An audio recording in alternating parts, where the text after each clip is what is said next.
ina wanda ake bi bashi shekara da shekaru ya kasa biya, ina wanda yake neman fuloti da zai gina, ina wanda ya fara ginin amma ya kasa karasawa, ina wanda yake neman ɗa, ina wanda yake neman jari, ina wanda yake noma fari ya zo ya cin masa, ina wanda yake cikin damuwa, ina wanda yake da bukata shekara da shekaru Allah bai biya ta ba. Ku zo mu shiga cikin alkur'ani mai girma mu nemo sirrin biyan bukata.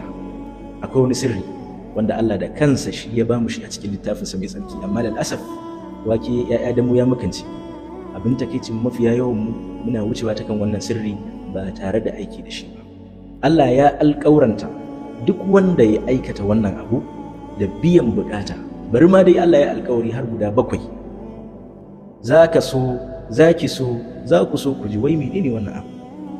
Ba wani abu bane illa istighfari, wato neman gafara da yafiya da afuwa daga Allah subhanahu wataala cikin zunuban da muke aikatawa, waɗanda wasu mun san su wasu ma bamu san su ba, wasu kuma wasu ne suke yi ya shafe mu. Allah na faɗa cikin littafinsa mai tsarki, bismillahir rahmanir rahim, fa qultu astaghfiru rabbakum innahu kana ghaffara yursilis samaa'a 'alaykum midrara wa yumdidkum bi amwalin wa banina wa yaj'al lakum jannatin wa yaj'al lakum anhara.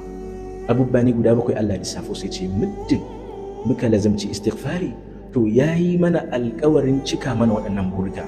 Abu na farko dai yafi mana laifukanmu da muka gabatar, shine ma'anar wato innahu kana ghaffara. Lalle Allah ya tabbata mai gafara ga zunuban bayi ko me suka aikata in suka koma zuwa gare shi.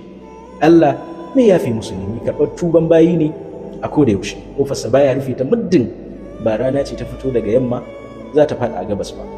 Abu na biyu da Allah ya alƙawarta ya ce yusilis samaa alaikum midrara. Duka waɗanda suka lazumci istighfari Allah zai kwanto ruwa gare su ya ta zuba a indararai. Bi ma'ana ruwan nan ya tattarar da duk wani arziki wanda yake cikinsa, kama da kan wanda yake sauka zuwa kuma wanda in ƙasa ta sha take tsirar da shi. Da haka kai da kake cikin fari, kai da kake noma wato tsirinka yake neman ya ƙi kaiwa, kai da kake ƙoƙarin samar da wato wani abu wanda al'umma za ta mura, kai tsaye ka lazumci istighfari Allah zai cika maka wannan buri. Yursilis samaa alaikum midrara shine alƙawari na farko.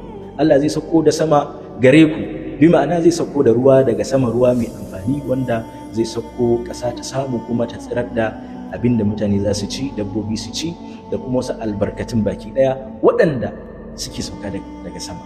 Sannan wa yumdidkum bi amwalin, Allah zai kwararo muku dukiya ta inda kuke zato da inda ba ku zato. Wa yumdidkum bi amwalin, Allah zai kwararo muku dukiya ta inda kuke zato da inda ba ku zato. Ku kwasa abinda kake tunanin zai baka kuɗi sai ya baka, abinda ma baka tunanin zai baka kuɗin sai ya zo ya baka. Al-imdadu bil amwali kenan, wato Allah ya jike ka da kuɗi kai sharkaf kamar wanda ruwa ya daka daga sama. Sannan wa banin, Allah ya baku ƴaƴa nagartattu, ƴaƴa salihai. Ina wanda yake neman ƴaƴa Allah bai bashi ba, to ga sirrin a cikin alqur'ani ka lazimci istighfari. Sannan wa yaj'al lakum jannatin, Allah zai sanya muku aljannatai, wa yaj'al lakum anhara, zai sanya muku koram. Wannan kinaya ce kan duk wani jin daɗi na duniya, duk wata bukata wacce take zamowa sababi na ni'ima ko kuma wata fantamawa ta duniyan nan, ko wani abu da mutum zai mallaka ya ji daɗin sa, kama daga kan gida zuwa kan mota zuwa kwanciyar hankali zuwa fin karfin bukata da abin da ya kama da waɗannan, duka sun kusa cikin wato yaj'al lakum jannatin wa yaj'al lakum anhara. Daga istighfari wani sinadari ne mai karfi cikin biyan bukatu da sharewar hawaye da yayewar damuwa. Astaghfirullah al-azim alladhi la ilaha illa huwa al-hayyul qayyum wa atubu